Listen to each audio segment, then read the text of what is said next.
자, 이제 51쪽의 실전 모의고사 제8회입니다. 1번.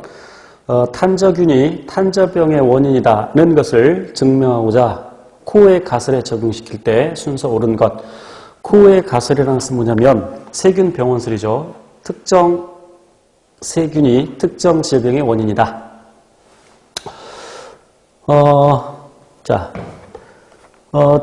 기억년, 디귿, 리을을 이제 논리적 순서대로 잡으면 되는데, 자, 우선, 리을을 볼게요. 해당 탄저균은 항상 탄저병 환자의 몸속에서 발견된다.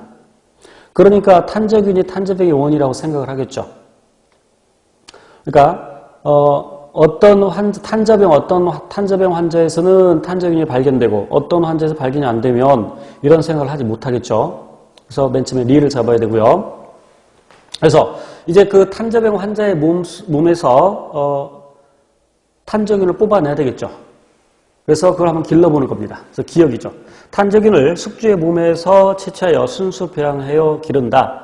그리고 그것을 배양한 탄저균을 건강한 사람에게 이제 주사해보는 것이죠. 그랬을 때 같은 탄저병이 발생하는지를 살펴보는 것이죠. 그러니까 디귿. 자, 그리고 그러면 그 사람이 탄저병에 또 걸렸다. 그럼 그 사람에서 탄저균을 뽑아내서 맨 처음에 그러니까 리을이죠. 그 환자의 몸속에서 발견된 것과 비교를 해보는 것이죠. 똑같은지 아닌지. 그래서 똑같다면 탄저균이 탄저병의 원인이다라고 얘기할 수 있겠죠. 그래서 맨 마지막에 니은 해서 리을, 기억, 디귿, 니은 4번이 답입니다. 2번 고세균이 세균에 비해 진핵세포와 진화적으로 가까운 이유가 아닌 것은 그랬는데, 자, 1번 고세균과 진핵세포 모두 펩티도글리칸의 세포를 갖는다. 이 문장 자체가 틀린 말이죠. 진핵세포는 펩티도글리칸을 갖지 않죠. 그래서 1번이 답이고, 2번 게시아미노산 메티오닌으로서 같죠. 그러니까 고세균과 진핵세포가 같다 이 말입니다. 그런데 세균은 게시아미노산이 포밀메티오닌이죠. 2번 항생제에 대해서 내성을 갖죠. 고세균과 진핵세포가 항생제, 특히 단백질 합성을 억제하는 항생제에 대해서 내성을 갖죠. 그 단백질 합성을 억제하는 항생제는 70S의 리보솜에 작용하는데, 물론 고세균도 70S의 리보솜을 가지고 있지만 리보솜의 rRNA 염기 서열이 세균 것과는 조금 다르죠. 그 rRNA 염기 서열이 고세균이 비록 70S의 리보솜을 갖고 있지만 rRNA 염기 서열은 세균보다 진핵세포와 rRNA 염기 서열이 유사하다. 4번 디프테리아에 대해서, 디프테리아는 세균이 분비한 독소인데 고세균과 진핵세포는 이 디프테리아에 대해서 감수성을 갖죠. 그래서 맞는 말이죠. 그래서 답은 1번. 3번 그러면 어떤 생물 EN=4, 그러니까 염색체 4개라는 얘기죠. 정상 체세포와 체세포 염색체 4개입니다. 염색체 이상이 일어난 체세포 가완화를 나타낸 것이다. 이에 대한 설명을 옳지 않은 것은, 자, 그럼 기억과 지금 그 정상인 경우에 지금 정상 체세포 염색체를 표시해 놨으니까, 그림으로 나타냈으니까 염색체가 4개죠. 체세포니까. 그러니까 기억, 니은은 염색 분체가 아니라 염색체입니다. 물론 상동 염색체들이겠죠. 그래서 기억, 다시 1번. 기억은 니은이 염색 분체이라고 그러는데 틀린 말이죠.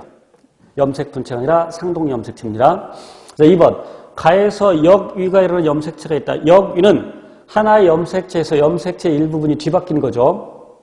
그래서 가에서 보면 정상인 경우에 PQRST인데 거기 RST에서 바뀌어서 TSR 돼 있죠. 그러니까 T와 R 부분이 바뀌었죠. 그래서 여기 일어났고, 3번 나에서 전저가 이루는 염색체가 있다. 전저라는 것은 상동 염색체가 아닌 다른 염색체와 염색체 일부분을 교환하는 것이죠. 그래서 나에서 YZ와 RST에서 전저가 일어났죠.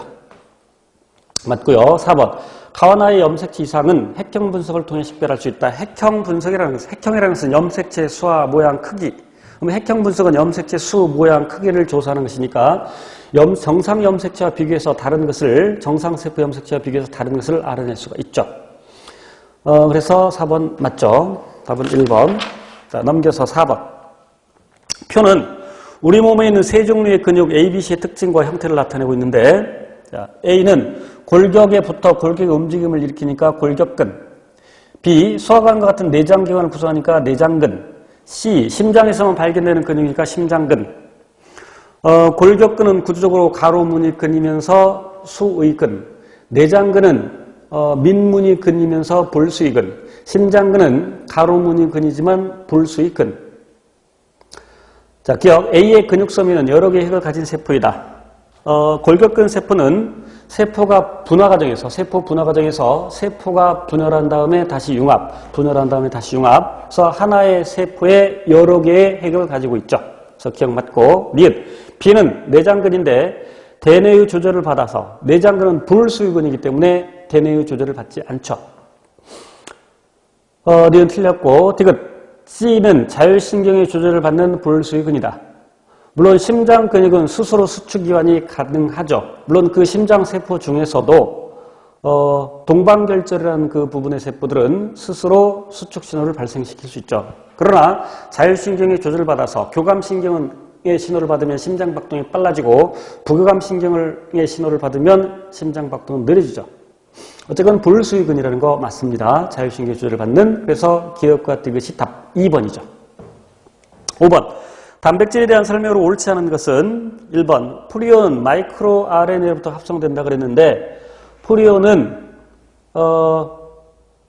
마이크로 RNA가 아니라 그냥 DNA에서 돌연변이가 일어나서 생성된 거죠. DNA에서 돌연변이가 일어나서 그 DNA 전사에 일어나서 그 mRNA로부터 합성되는 것이죠. 그래서 1번이 답이고, 그래서 프리온이 변형된 프리온이 질병을 유발할 수 있겠죠. 광우병 또는 인간 광우병이라고 하는 크라이츠펠터 야구병 이런 것들을 유발할 수 있죠. 2번. 미토콘드리아는 자신의 단백질 일부를 합성한다. 미토콘드리아의 기원이 호기성 세균이죠.